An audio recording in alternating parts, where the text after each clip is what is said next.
My name is Evan Morales. I'm 28, and 3 weeks ago, I hit the lowest point of my life, fired from my warehouse job. 6 months behind on rent, credit cards tapped out, and one tow notice away from losing the only car I still had. So, when I found a posting for night attendant, rest stop hash $219.24 / HR housing assistance possible, I didn't think twice. The ad didn't bother mentioning where it was. Rest stop hash 219 sits off Highway 3 to 18, out in the Nevada desert, 40-something miles from the nearest town that could barely call itself a town. By the time I got there, the sun was going down, and the sky was a mix of orange and violet, stretching across miles of empty sand. I remember thinking, if hell had a visitor center, it would probably look like this. The main building was small convenience store on one side, coffee counter on the other, restrooms in the back, gas pumps outside under buzzing fluorescent lights that flickered in a tired rhythm. A single old sedan was parked out front, and sitting on a metal bench beside it was the manager, Mrs. Hartman. She looked about 70, maybe older, wearing a heavy cardigan despite the heat, white hair braided neatly down her back. Her face was lined, sharp in places, gentle in others, with that expression older women get when they've seen too much yet refuse to be surprised anymore. "You're Evan?" she asked as soon as I stepped out of my car. Not a greeting. A confirmation. I nodded. "Yes, ma'am. You're Mrs. Hartman?" "That's right." She stood up slowly, bones popping like old floorboards. "Let's talk inside. I don't like being out after dark. Not unsafe. Not bad idea." She said she didn't like being out, as if the night itself noticed her. Inside smelled like coffee, Windex, and desert dust. The overhead lights were dim but steady, and an ancient radio played something soft and instrumental. Everything was clean, obsessively clean, but not new. A life lived in routine. Mrs. Hartman walked behind the counter, pulled out a binder, then hesitated. She looked at me long enough that I wondered if she was reconsidering hiring me. Finally, she said, "I won't sugarcoat it. The last man who held this job didn't finish his final shift." The words hung in the air like the room itself had stopped breathing. I forced a smile. "Quit, without notice?" Her eyes hardened. "No, Evan. He went missing." Missing. My stomach sank. His name was Brooks. Good worker. Kept to himself. Followed procedures. She leaned closer. And then, one night, he didn't go home. The sheriff wrote it off as wandered into the desert while disoriented. But I know better. Brooks didn't wander anywhere. "So what happened?" I asked, even though I shouldn't have. "That," she said, "depends on how much you believe in rules." She reached into the drawer and took out a single sheet of paper, old and wrinkled, edges yellowing. The handwriting was neat but tense, like someone was trying very hard not to shake. Across the top, in block letters, rules for night shift rest. Stop hash 219 written by hand. Written by Brooks. "There are 7 rules," she said. "These kept him alive for almost 2 years. Almost." She slid the paper across the counter. The rules 1. At 12:17 a.m., do not look at the gas pumps. 2. If the restroom lights flicker more than twice, lock the doors and wait 90 seconds. 3. Do not enter the men's bathroom after 1:00 a.m. If you must, avoid the mirror. 4. If the vending machine dispenses anything at 3:03 a.m., leave it on the floor. Fight if a truck driver pulls in after 2:45 a.m. and knows your name, do not respond. 6. If you see lights moving across the desert with no sound, Turn off all interior lights and stay still. 7. Never open the blue door in the storage hallway, even if someone begs you from inside. I stared at the list. Then at her. Then back at the list. This is a joke, I said, trying to read her face. Mrs. Hartman didn't smile. Didn't blink. Didn't even breathe differently. No, Evan. It's instructions. She tapped the paper. Follow them, and you'll make it home each morning. Ignore them. Her eyes drifted toward the boarded-up bulletin board near the back door. A single photograph was tacked there, grainy, taken from a security camera. A man walking beyond the edge of light into the desert. And you'll disappear like Brooks. Something cold slid down the center of my spine. She folded the rules carefully, like they were fragile, and placed them into my hand. You keep this in your pocket. You memorize them. You don't improvise. You don't question. You don't try to be brave. I swallowed. Why didn't Brooks follow them his last night? She stared at the coffee pot, as if the answer were inside it. Curiosity, she said. And curiosity is death out here. My shift started at 10:58 p.m. Mrs. Hartman walked me through the usual things, locking the restrooms at midnight, checking the security cameras every 20 minutes, keeping the coffee fresh for travelers, logging any suspicious behavior. Her definition of suspicious was far broader than mine. Then she handed me the keys, 3 of them, main door storage, and one labeled only if you have no choice. I asked what that one was for. She pretended not to hear. At 11:40, she grabbed her coat. I'll be back at 7, she said. I'm a light sleeper. If something happens that's not covered by the rules, call me immediately. But if something is covered by the rules, she tapped the paper in my pocket. Then you follow them. No exceptions. I watched her leave. Her taillights disappeared into the desert like someone had swallowed them whole. The building felt too quiet, too still.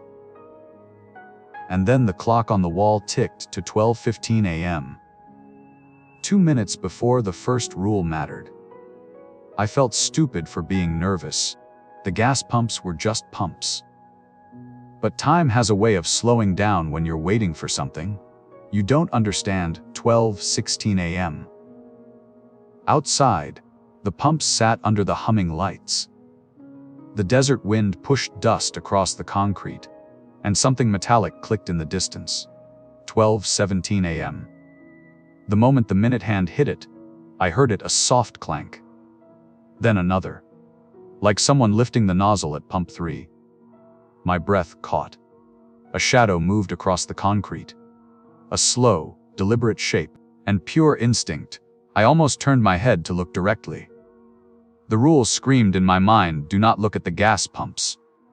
I squeezed my eyes shut and pressed my back against the counter. Another metallic clank. Footsteps. Too slow.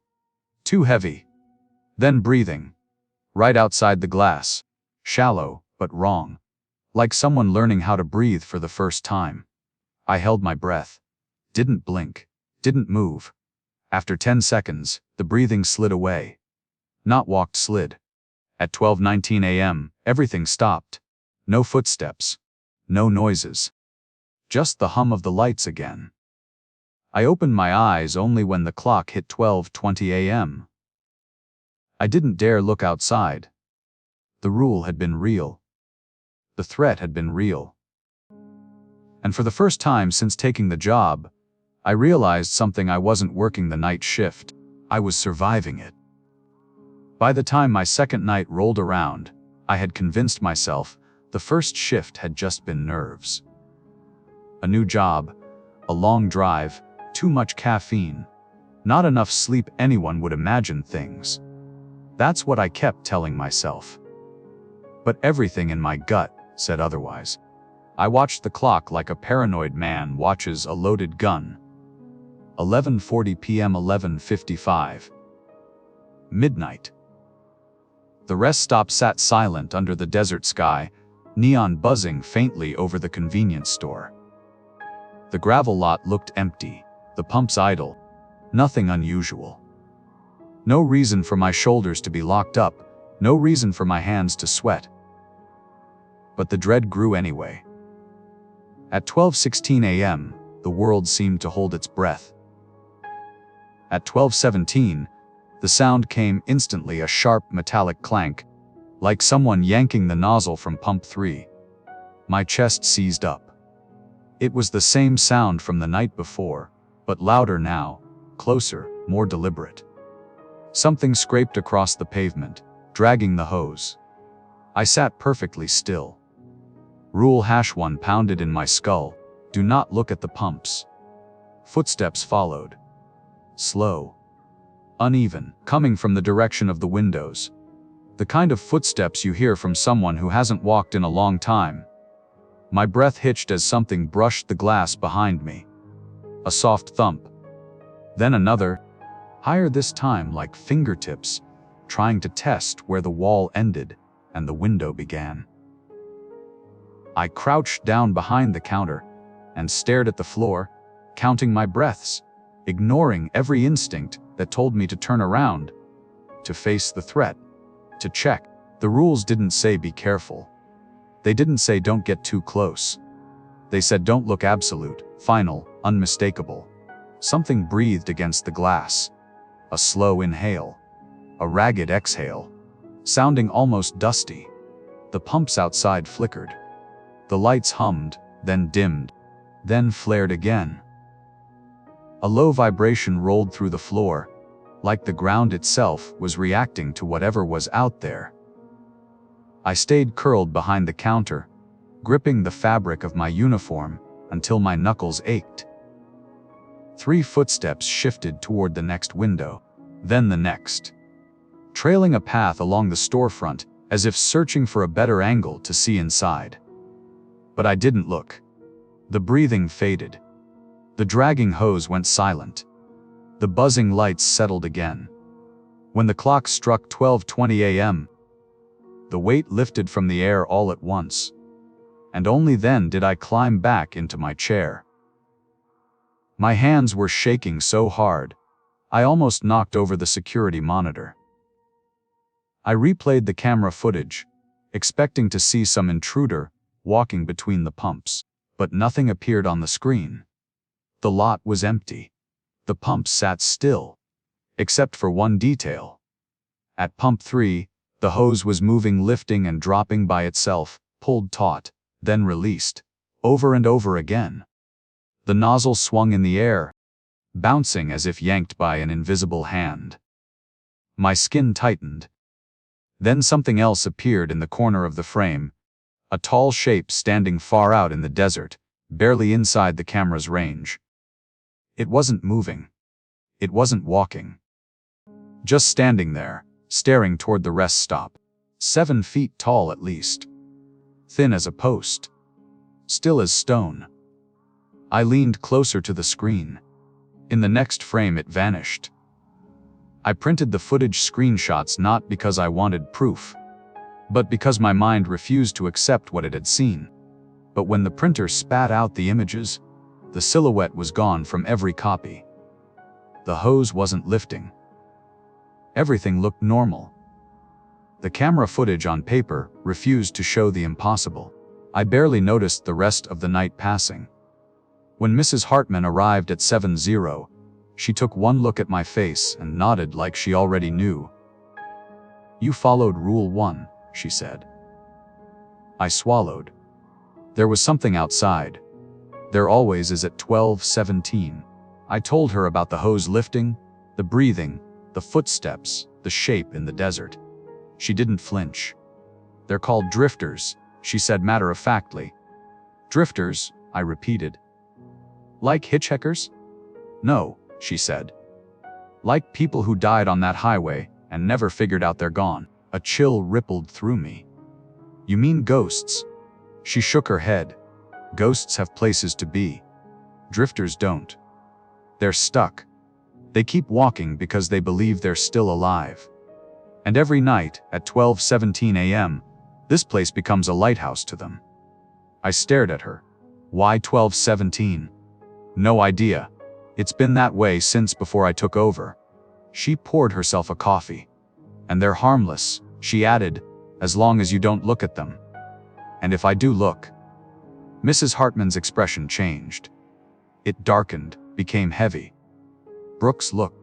The way she said his name made my stomach twist. What happened to him? I asked softly. He disappeared, she said. I told you that. No, I mean what exactly happened. She reached across the counter and tapped the rule sheet in my hand. The rules are there so you never find out. She didn't say another word. Hours later, after I'd driven to the motel I lived in and tried and failed to sleep, I found myself replaying the footage again in my head. The floating hose. The dragging. The breathing. The silhouette. And its stillness, the way it didn't move like a person, only watched. As the sun dropped behind the desert horizon that evening, I walked out to Pump 3 in daylight. Everything looked normal again, almost pathetically harmless under the blue sky. Then I spotted something in the dust footprints. Only they weren't human. 5 long, narrow impressions but no toes. Deep indents trailing from the pump out toward the open desert. The breeze lifted and erased them, whisking away the last evidence in seconds. By the time darkness settled, and I returned to the rest stop for my next shift, I'd memorized every detail of Rule #1. And as the clock inched toward 12:17 a.m. again, I felt a presence waiting out there in the sand, not moving, not breathing, not walking, just waiting for me to look. By my third night, the rule sheet had already become a kind of lifeline. I kept it folded in my chest pocket, checking it every few hours the same way someone with heart problems checks their pulse.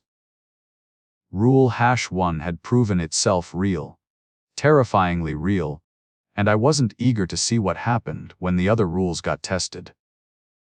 Rule #2 was simple enough on paper: never enter the men's bathroom after 1 a.m. If you must, avoid the mirror. That seemed manageable.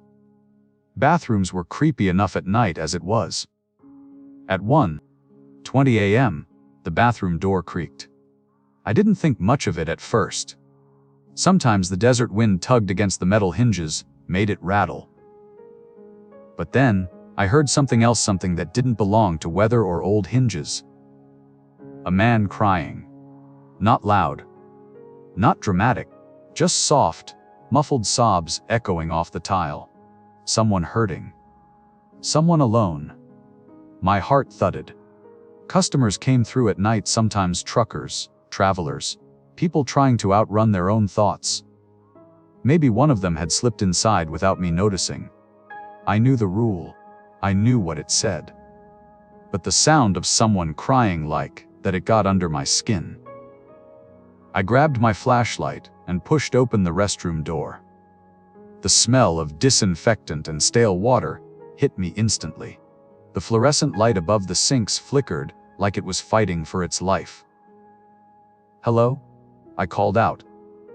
The sobbing stopped mid-breath. I stepped farther inside. A man was bent over the sink, both hands gripping the counter so tightly. The tendons stood out along his wrists. His head hung low, chin nearly touching his chest. He wore a red flannel shirt and jeans, nothing unusual. His boots were muddy, like he'd been walking a long way. "Sir?" I said, keeping my voice steady. "Are you okay?" His breathing went silent, then slower, quieter, like he was waiting.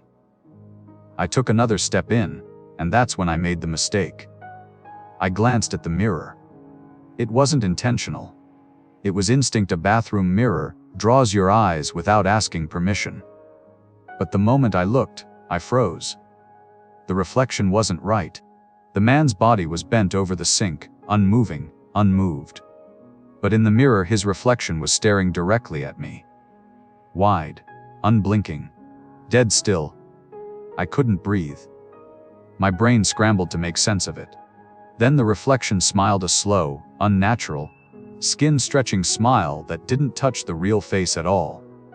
The real man still faced downward, hands on the sink, motionless.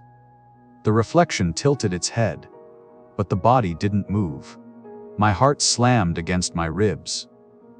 "Sir," I whispered, "you need to." The man's body moved, not normally. Not like someone rising. It lifted its head in a stiff, jerking motion, vertebrae cracking one by one. It rose too fast, too sharp, like a puppet yanked by strings. And the mirror version moved faster, snapping upright, like it had been waiting to beat the real one to it. Then the body turned toward me. But the face in the mirror had already finished turning. It stared straight at me, while the real face lagged behind by half a second. The out-of-sync movement made bile climb my throat. "Don't look at the mirror," I whispered to myself, but it was too late. The man, or whatever the hell he was, took a step toward me. His boots scraped the tile, but the mirrored version glided soundlessly, like skate marks across ice. "Stay back," I said, reaching for the door. The head twitched. Once. Twice. Like something glitching inside his skull. Then both versions, the real and the mirrored, smiled at the same time. Only one smile reached the eyes. The one in the mirror. I bolted. The bathroom door slammed behind me so hard the frame rattled. I twisted the lock with shaking hands and stumbled backward until my spine hit the snack display shelf. Inside, something pressed against the door. Not pounding. Just leaning. Like it wanted to listen. I held my breath. After 30 seconds, whatever was inside stepped away. The footsteps weren't even steps, they were soft drags, like bare feet sliding across tile. Then nothing. The rest stop fell silent again. I stayed sitting on the floor for maybe 5 minutes before I could stand. When Mrs. Hartman arrived at 7:00 a.m., she barely looked at me before saying, "You went into the restroom after 1, didn't you?" "I heard someone crying," I said. My voice sounded thin. "A man." He looked normal until he looked at me through the mirror before he looked at me in real life. Hartman's expression tightened. "Describe his reflection." "It wasn't synced," I said. The reflection turned faster. Moved faster. Smiled before he did. She exhaled through her nose, slow and tired. "You saw a reflection borrower." The name alone made my stomach drop.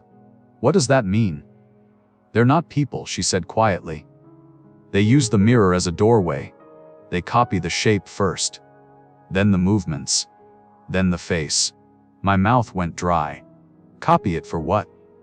"So they can take the real one," she said, "and replace them." I swallowed. Was that man a borrower? Or was he being copied? "He was the copy," she said. "The real one was gone long before you opened that door." A cold weight settled deep in my gut. "You're lucky," she continued. "Borrowers don't always stop at copying the person in the mirror. Sometimes they choose a new one." "Choose," I repeated quietly. "Choose for what?" "To borrow," she said. "Your reflection is the first part of you they can reach. If you had stared even a second longer, it would have stayed with you." "Stayed with me?" "Borrowed you," she said, voice flat. "And walked out wearing your body while your real self stayed trapped in that mirror forever." My chest tightened so sharply I had to sit down. Mrs. Hartman placed a hand on my shoulder, surprisingly gentle, despite her usual steel demeanor. "Rule #2 exists for a reason," she said. "A mirror isn't just glass. Not after 1:00 a.m. Not here." I nodded. I didn't trust my voice. She stepped behind the counter and started sorting the register for her shift. I stared at the locked bathroom door across the lot, sunlight glinting harmlessly off the metal knob. And I wondered with a chill deep in my bones if the reflection inside was still smiling without the man. By my fourth night, I found myself glancing at the rule sheet, the way someone checks a loaded gun carefully, constantly, quietly terrified of what might happen. The moment I looked away.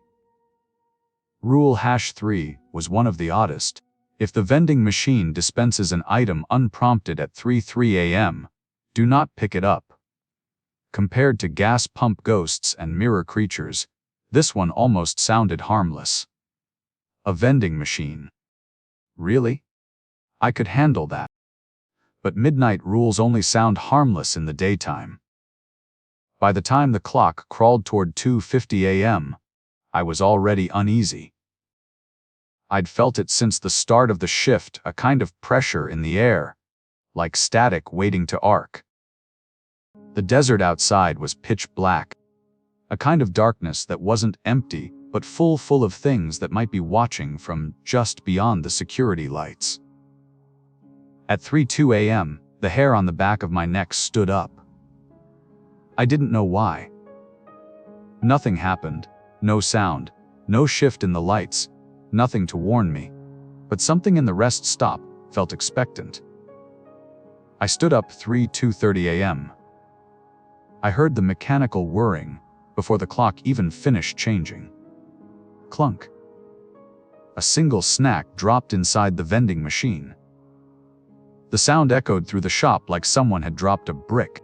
I froze 3:03 a.m. Right on time. The snack, some cheap off-brand peanut butter bar, sat in the retrieval tray, just visible through the metal flap. I didn't move toward it. I didn't even breathe too loud. I knew better now.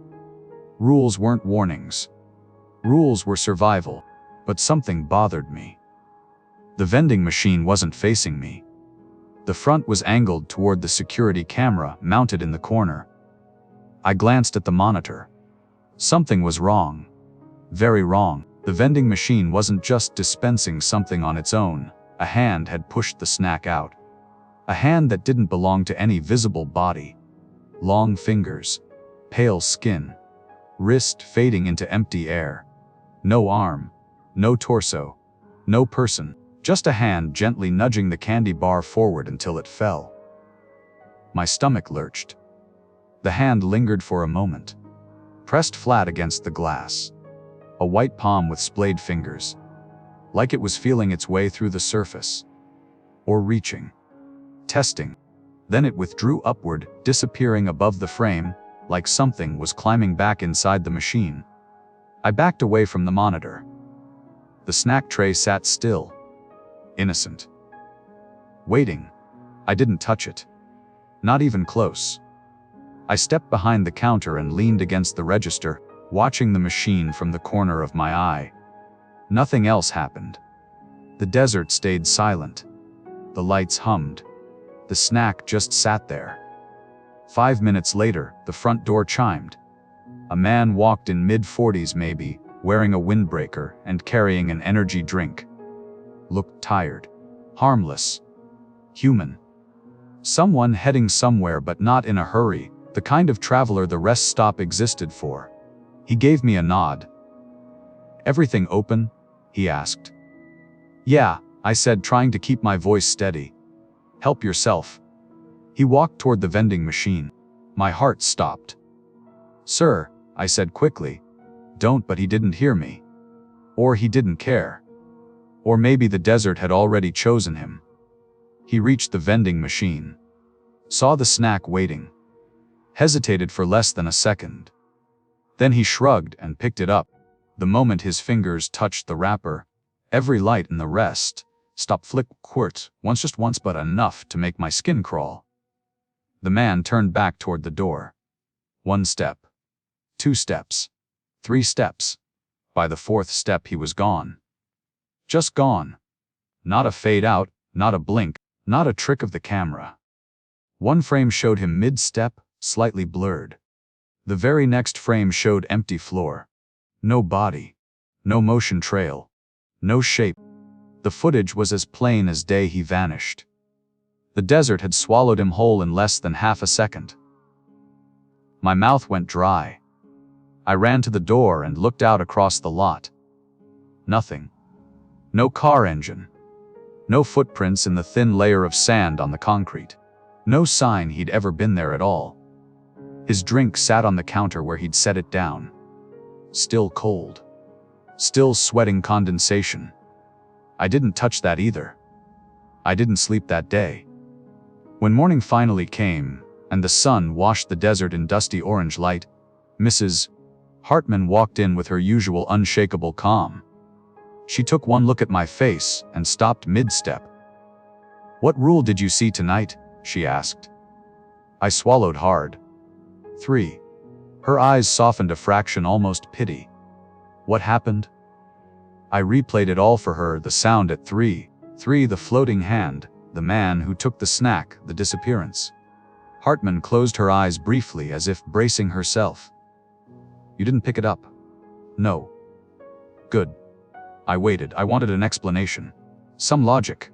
Some reason. Something that made sense. "What was that hand?" I asked. "And what happened to the man?" She looked out the window toward the vast empty stretch of desert beyond the pumps. "The vending machine isn't haunted," she said quietly. "It's a doorway." "A doorway to what?" She shook her head. "Not something you need to understand, only something you need to avoid." "That man, did he die?" Her voice was steady. Too steady. The desert takes what belongs to it. A chill spread through me. What does that even mean? "It means some places demand payment," she said, "and the rest stop is built on one of them." I didn't respond. I didn't know how. The desert outside looked so harmless in daylight, hot, still, endless. But I knew better now. I'd watched it reach through a vending machine and pull a man off the face of the earth. Hartman poured her coffee and said nothing more. I left my shift with a new rule of my own forming in my head. One not written on paper. One not given to me by Hartman or Brooks or whatever came before them. If the desert wants something, don't get in its way. Just let it take it. And pray it never notices you.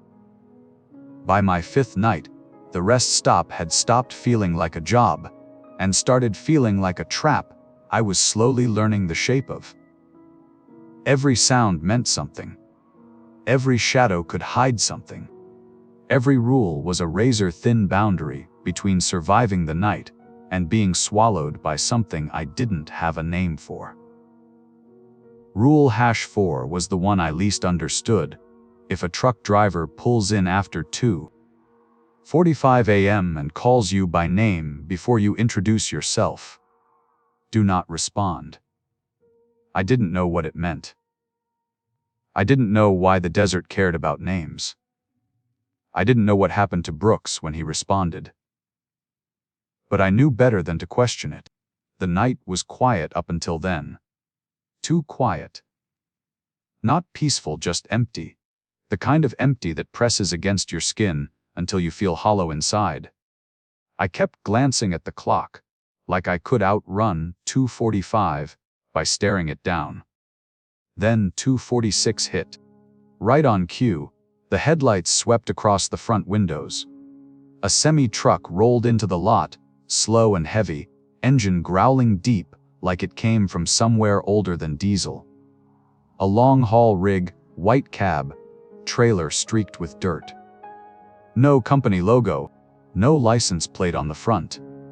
It pulled into the farthest parking lane and settled with a hiss of brakes. The cab was completely dark. No interior light. No movement. Just a shape behind the glass, barely visible. I watched for a long moment, hand instinctively sliding toward the emergency radio. Maybe the driver needed help. Maybe he was lost. Maybe he was tired. All real people reasons. Then a voice drifted across the lot. "Evan." My blood froze. It wasn't a shout. It wasn't loud. It sounded like someone speaking just outside my own door, even though the cab was 100 feet away. "Evan," the voice repeated, patient, like it knew I was listening. "Open the door." My heart hammered so hard I could feel it in my teeth. I stepped away from the window, gripping the counter so tight. My knuckles turned white. The rule wasn't vague. It wasn't unclear. Do not respond. I didn't even breathe loudly. Evan. The voice called again. Come on out now. It was too familiar. Not like a stranger calling my name. More like someone who'd said it 100 times. My throat tightened. I'd never heard that voice before. But it sounded like it knew me. Like it belonged to someone I should remember. The voice came again. You're late. Late? For what? I didn't answer. Couldn't. A long, slow silence followed. The kind that feels like the air itself is listening. Then the knocking began. Cock. Cock. Cock. Slow, steady taps on the glass door of the rest stop. But I hadn't seen the figure leave the truck. He couldn't have crossed the lot that fast. I would have seen him. The cameras would have shown him. I forced myself to check the monitors. My skin crawled. The door camera showed only the door. No man. No figure. Just the glass rattling with each knock. But I could hear it plain as day. Cock. Cock. Cock. 7 minutes of that sound. 7 minutes of something invisible knocking, deliberate and patient, as if it had all the time in the world and I had none. The voice spoke again, right outside the door. Evan. It's cold out here. Let me in. I backed farther into the store, eyes locked on the empty doorway on the monitor. The voice shifted, softened, almost pleading. You know me. But I didn't. I would have remembered a voice like that. Open the door, it whispered. You're supposed to. The knocking stopped all at once. Silence clamped down so sharply, it made my ears ring.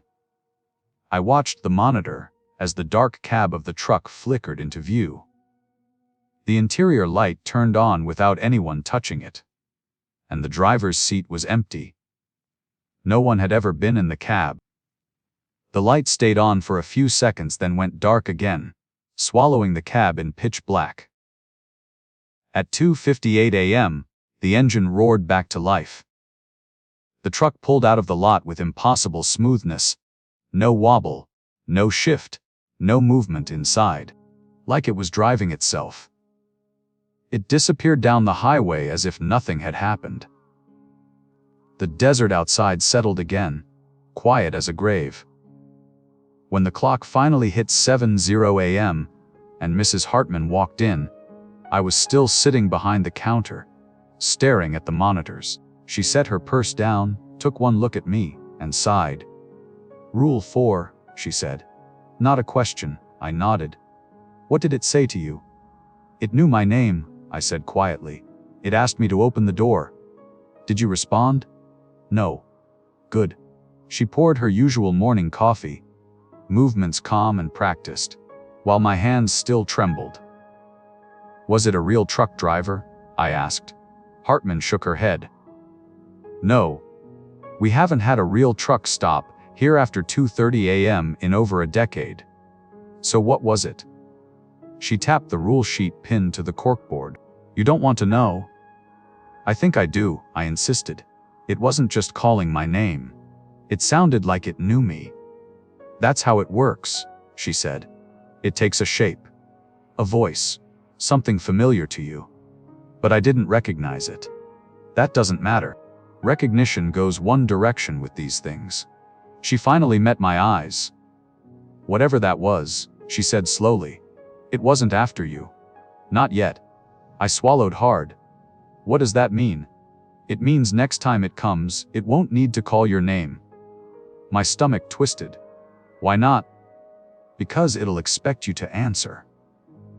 She walked away then, leaving me staring at the empty parking lot where the truck had been.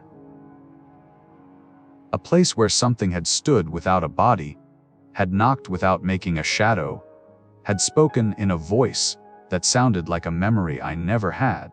And I understood Rule #4 in a way I hadn't before. The desert didn't just take things.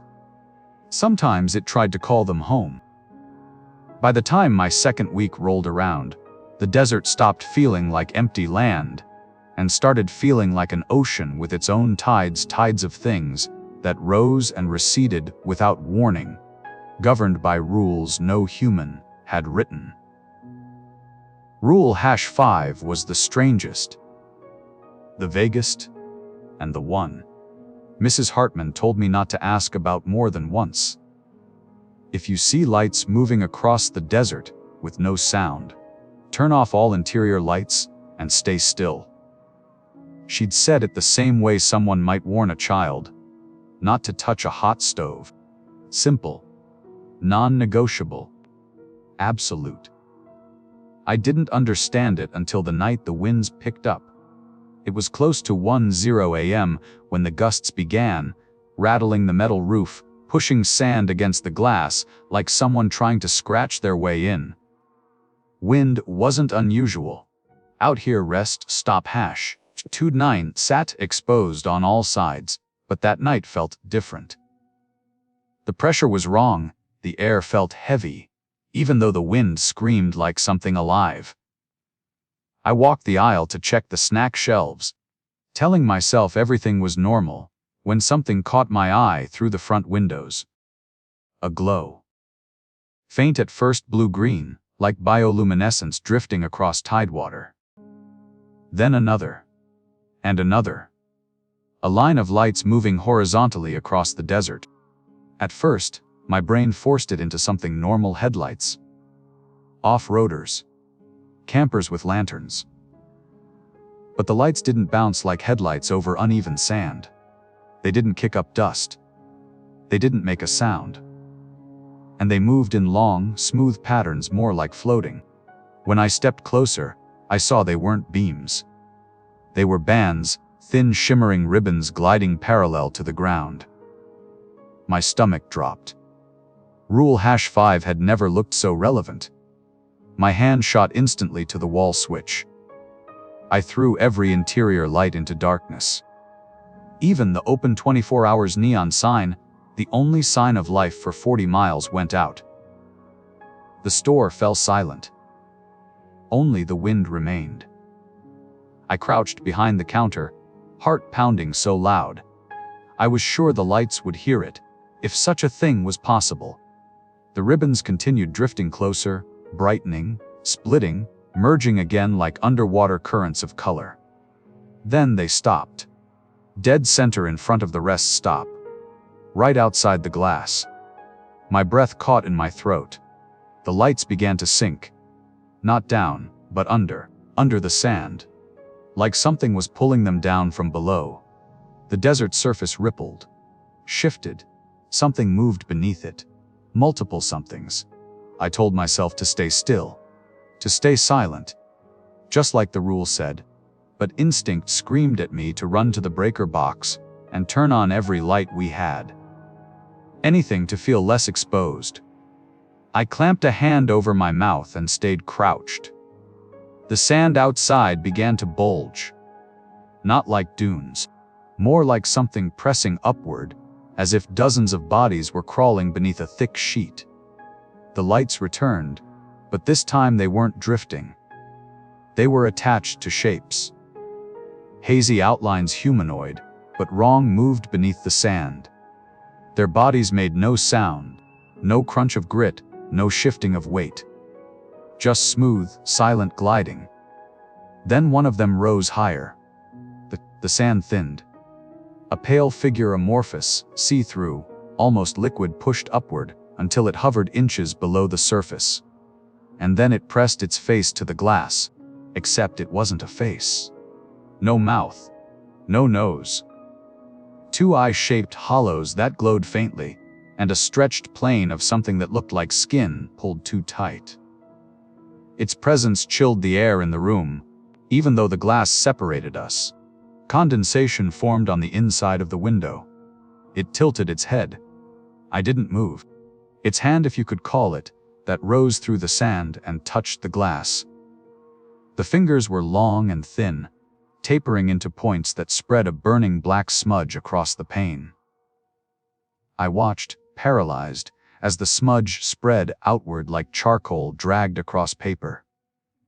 The thing lingered, pressing harder, almost like it was testing the barrier. A thin crack formed in the glass. I almost turned on the lights right then. Almost. But the rule didn't say don't move unless it cracks the window. It said stay still. And so I did. The thing eventually slid back beneath the sand, the smear of its handprint the only sign it had been there. The other shapes followed, vanishing under the shifting dune surface. The bands of light rose once more, glided deeper into the desert, and finally faded. The wind stopped, just stopped. Like the desert was holding its breath. Only when the final glow disappeared over the horizon did I move. At 7:00 a.m. sharp, Mrs. Hartman walked through the front door, as breezily as if she'd stepped out of a bakery, instead of the choking void of Highway 56. I pointed at the window before I even said good morning. Her eyes followed my finger to the blackened handprint. She didn't gasp. She didn't flinch. She didn't even look confused. She just nodded slowly, the way you might nod when confirming an overdue bill. "They got close last night," she murmured. "What are they?" I asked. The question felt stupid the moment it left my mouth. Nothing here ever had an answer that made sense.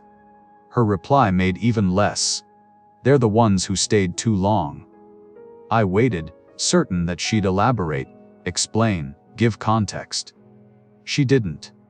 Instead, she inspected the burned smear on the glass with clinical detachment. If the print's black instead of white, they weren't interested in coming inside. Just curious. Curious about what? Her pale eyes landed on me. "You." A cold spike went through my chest. Before I could speak, she added, "But you followed the rule, so it couldn't mark you." "Not fully." I swallowed. "Fully?" She turned away, unlocking the supply closet. "If you ever see green-blue lights and hear anything at the same time," she said without looking back, "don't bother turning off the lights." "Why not?" "That means they've already found you." My mouth went dry. "Did that ever happen to Brooks?" I finally asked. She paused, then shut the closet door. "There's a reason Rule #5 comes before Rule #6, she said softly. "And a reason I never found Brooks's footprints leading away from the station." She left it at that. But I couldn't stop thinking about what she hadn't said. What happens if the desert lights don't stay outside?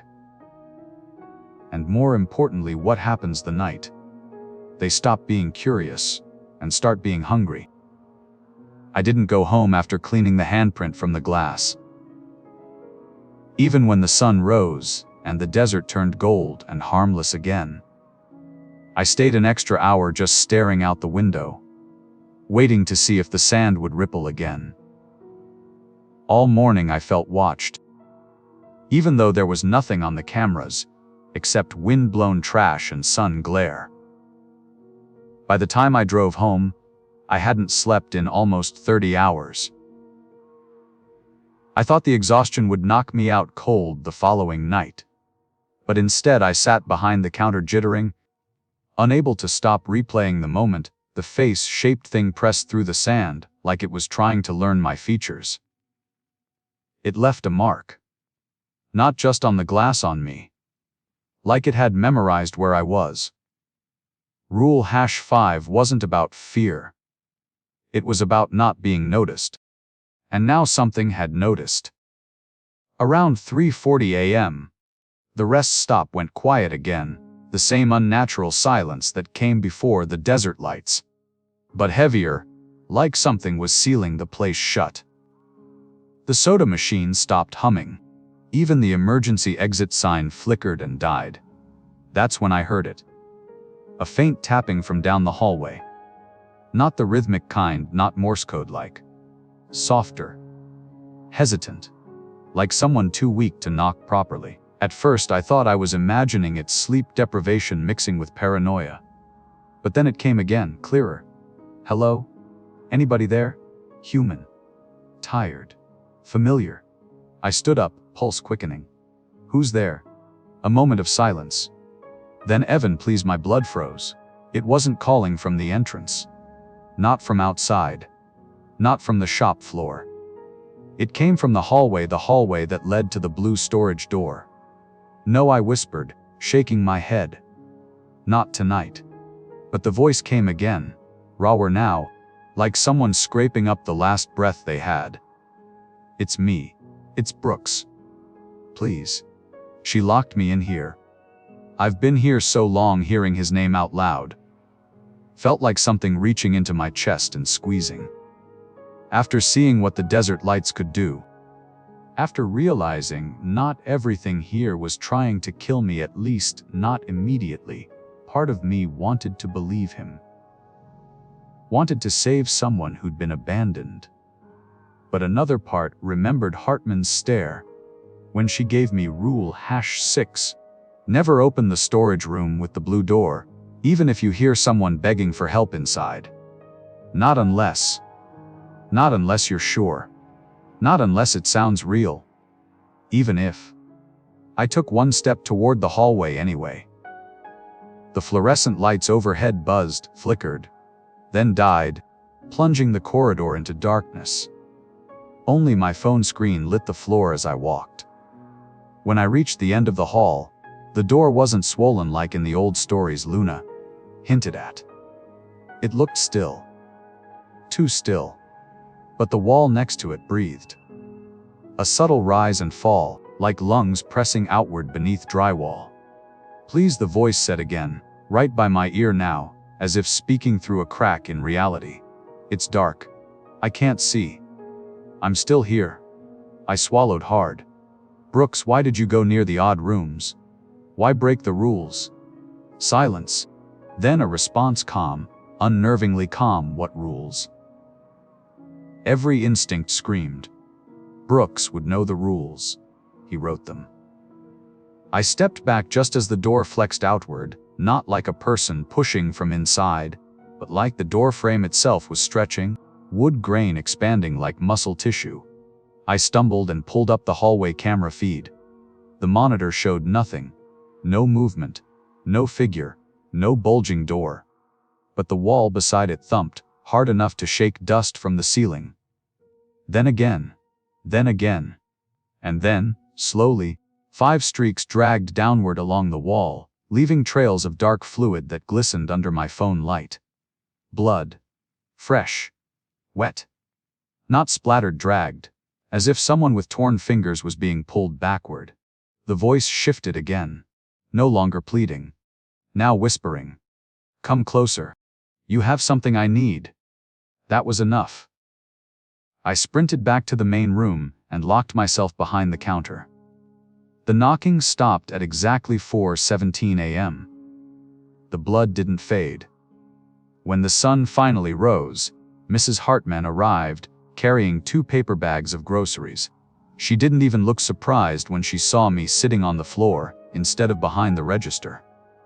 You heard it, she said quietly. I nodded. It said it was Brooks. She exhaled, tired. Everything here knows someone's name. Was it him? She looked at the bloody wall before answering. If Brooks were inside that door, she said, you wouldn't have heard him begging. My stomach twisted. What does that mean? She walked past me, ran a finger across the dried streaks, and sighed. It means whatever called you was trying to imitate hope. She threw the cleaning rag away and added, and next time, it won't need to imitate. I didn't ask what she meant. I wasn't sure I wanted to know.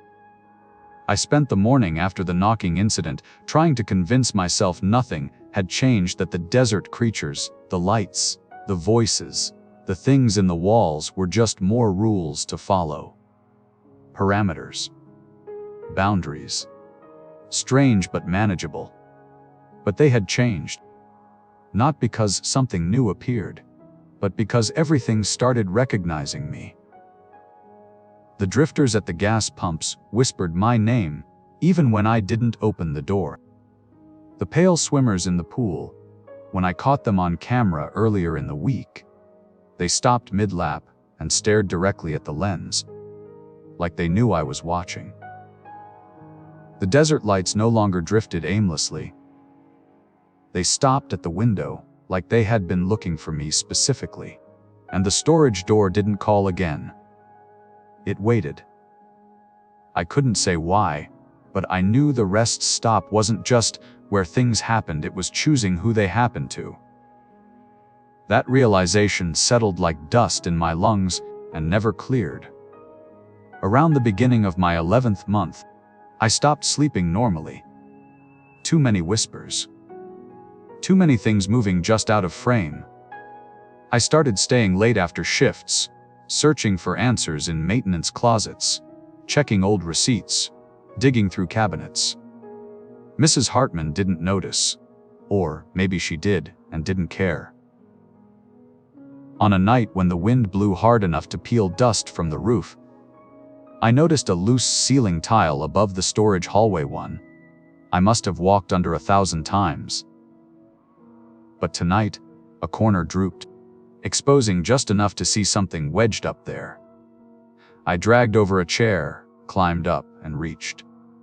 My fingers brushed cardboard, old, brittle, water-stained. A journal. The name on the inside cover, Brooks Fletcher Night Shift, log. My chest tightened. This wasn't the typed notes Hartman kept in the file cabinet. This was personal, handwritten, frantic.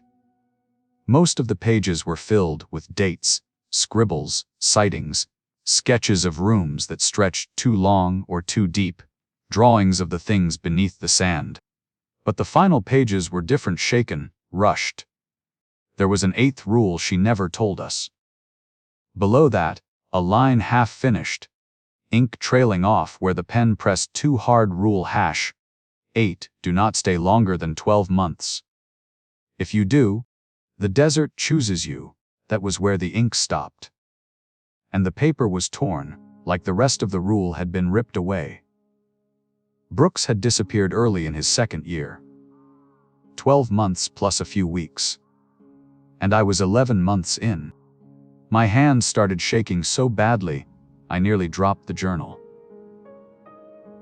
Suddenly, every strange pattern clicked into place. The drifters at the pumps weren't calling any name, they were calling mine. The reflection in the bathroom began forming my posture before my body moved. The pale swimmers matched their strokes to the rhythm of my breathing. The desert lights stopped outside the window, not curious but waiting. And last night, when the truck driver's voice echoed through the dark cab, "Almost your turn, Evan," I thought he meant the door. The desert. Rule #6, Rule #5, anything else. Now I knew he'd meant something much broader. The rest stop itself.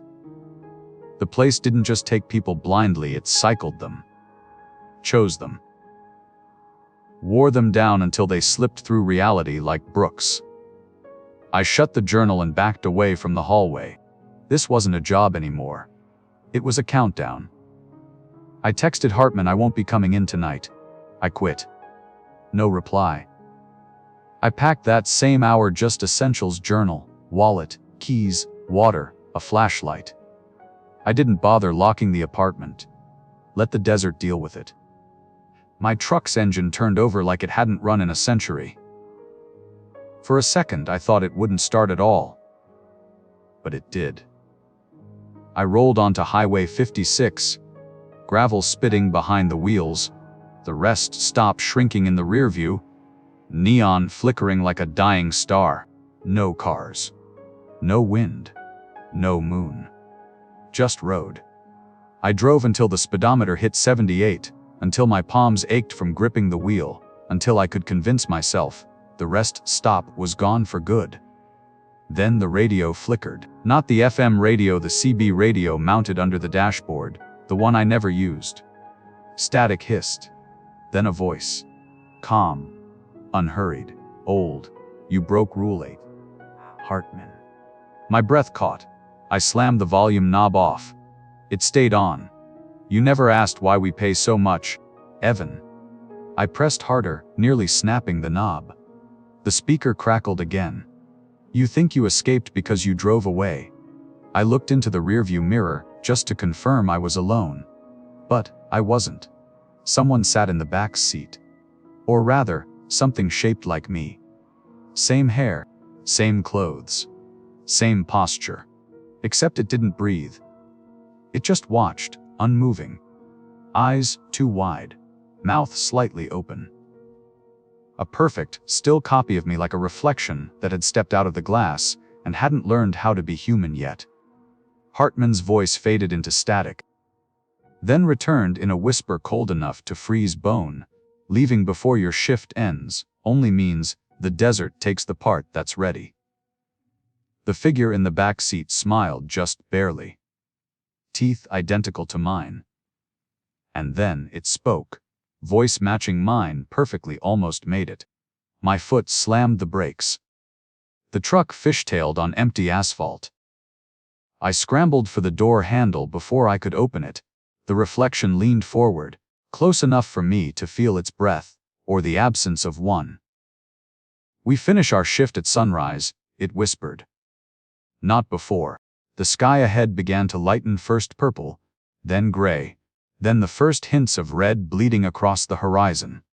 Sunrise, 7:14 a.m. The truck engine idled. My reflection smiled wider. "Drive us back, Evan."